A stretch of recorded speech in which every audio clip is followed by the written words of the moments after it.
আমার সাথে আছে এখন পৃথিবীর সব থেকে বড় রোনালদো ফ্যান।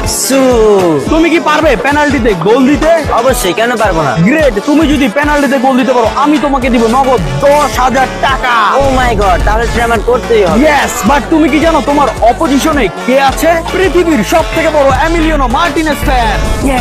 তুমি কি পারবে পেনাল্টি সেভ দিতে? এটা আমি প্রতিদিনই করি। ও মাই গড, তাহলে চ্যালেঞ্জিং হতে যাচ্ছে। ঠিক আছে, তুমিও যদি পেনাল্টি সেভ দিতে পারো আমি তোমাকেও দিব নগদ 10,000 টাকা। তাহলে তো এটা আমার করতেই হবে। চ্যালেঞ্জ থেকে শুরু করা যাক। ওরা দুজনই এখন টান টান উত্তেজনায় আছে। রোনালদো ফ্যান কি পারবে নাকি মার্টিনেজ ফ্যান জিতবে? দেখা যাক কি হয়, কে হবে 10,000 টাকার উইনার।